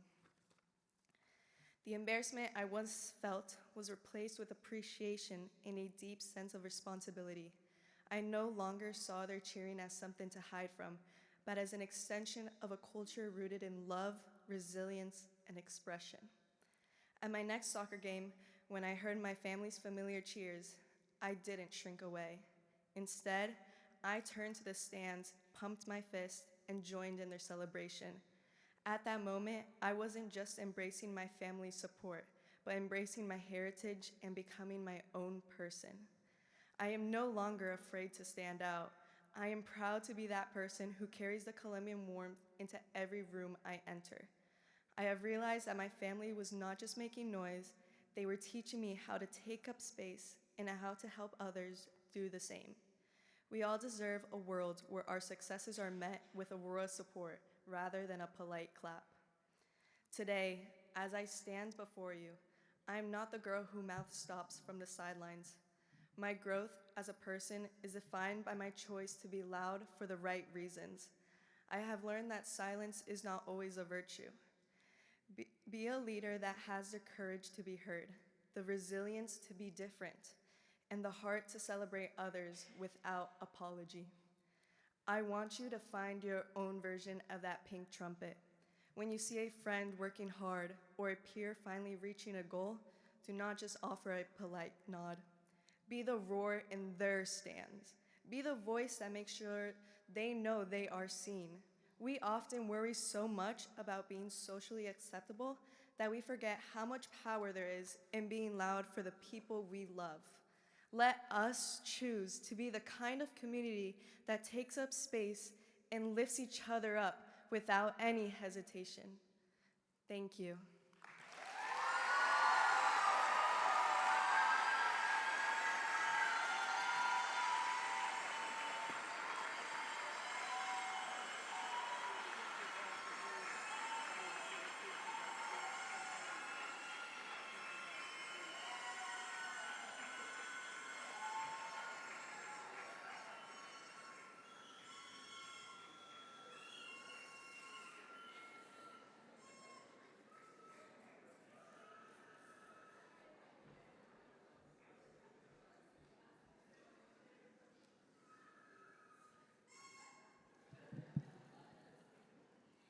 At this time, I'd like to invite Mr. Eckstein and Ms. Kaufman to the stage.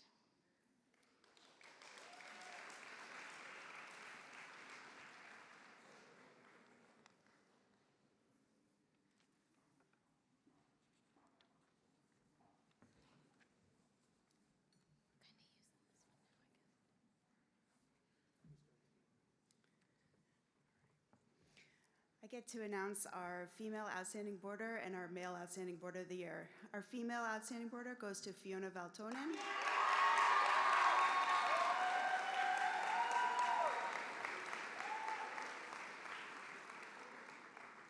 And our male outstanding boarder, Max Irving.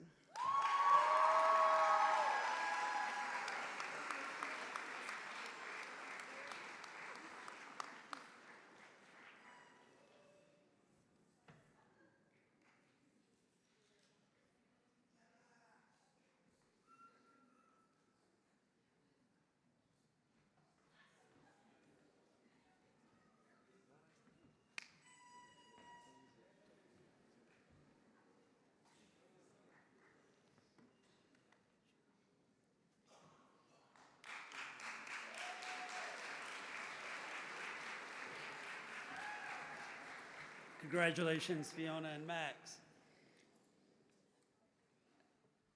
The Montverde Academy Dean's Award honors one graduating senior who demonstrates exceptional leadership, a deep commitment to learning, and global perspective.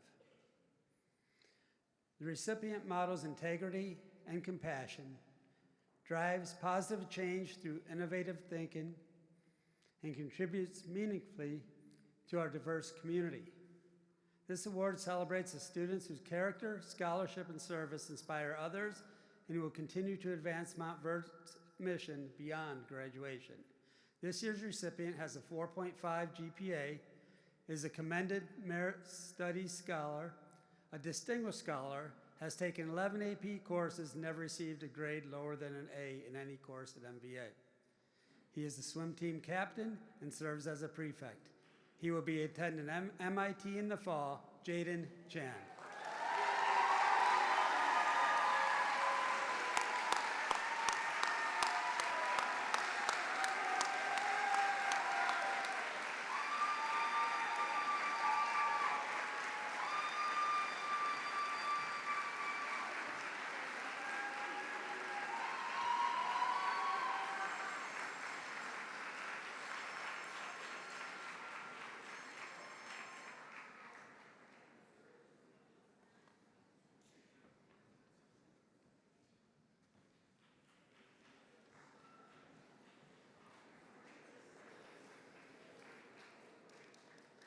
The next honor is no surprise. We've announced this a couple weeks ago.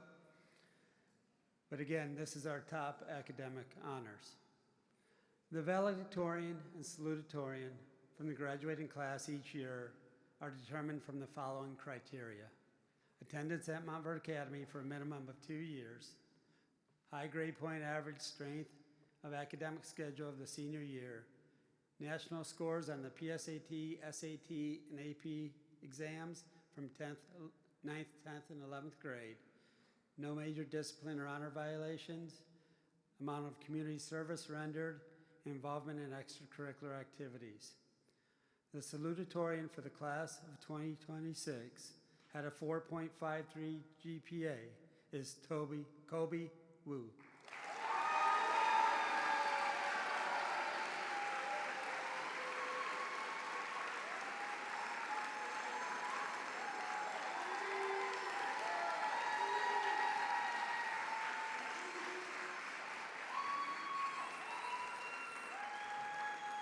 And the valedictorian is Michelle Su.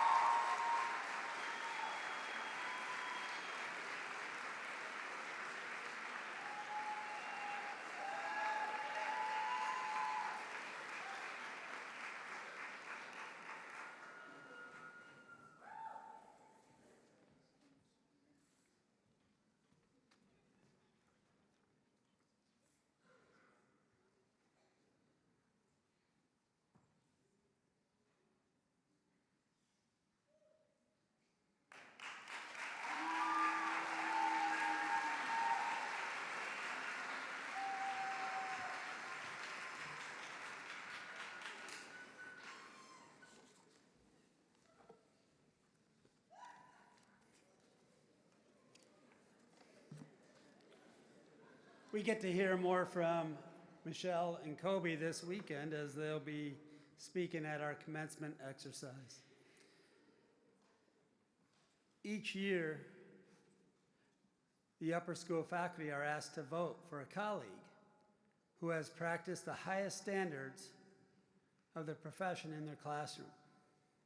Someone who has placed great energy into their teaching, has used multiple resources to teach, provided a comfortable learning environment, varies their teaching techniques, is prepared, responds effectively to student inquiries, upholds the highest standard in the delivery of their teaching method, and most of all, has inspired the learning process. The recipient shall receive a $1,000 stipend toward the professional development activity of their choice. This year's recipient has been at Mount Verde Academy since 2013. She has taught various levels of Spanish, including advanced placement Spanish literature, and started our Spanish for Native and Heritage speaking programs in the upper school, and has served as the faculty representative of the Honor Council. Students say that Ms. Caballero has proven that the best way to teach a mind is to first care for the heart. Her influence has shaped the very spirit of Mount Verde Academy, and the school community stands stronger and more compassionate for having her as an educator. Please join me in congratulating Emma B. Caballero as the upper school teacher of the year.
In closing tonight, a special thank you to Ms. Marla Parker, our Upper School Administrative Assistant and Registrar, for our dedication.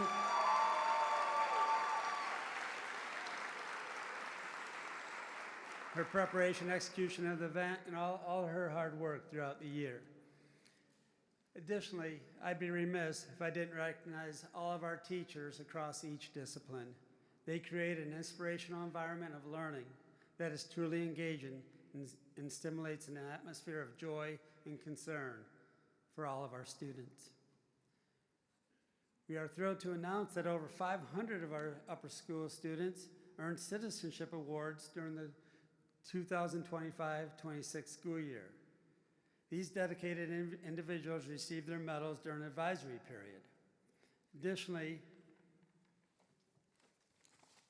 our esteemed Head of School Leadership Institute members were honored with their HLI pens. Tomorrow night, we will celebrate our cum laude inductees from the class of 2026 at the prestigious baccalaureate event. Class of 2026, we eagerly anticipate celebrating your achievements this weekend during the baccalaureate and commencement ceremonies. Thank you for making the 25-26 school year an extraordinary journey filled with joy, intense learning, and unforgettable moments.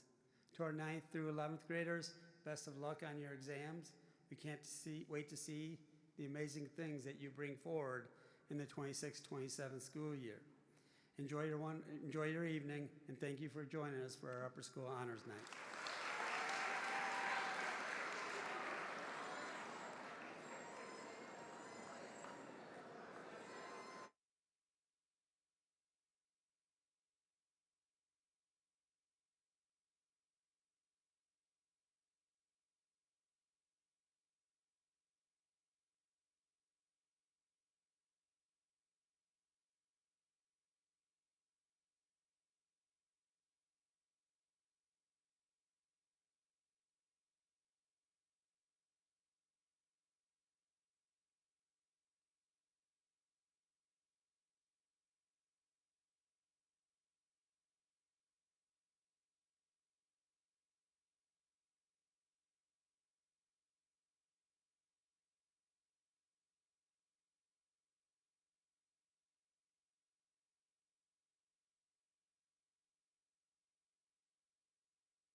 forget your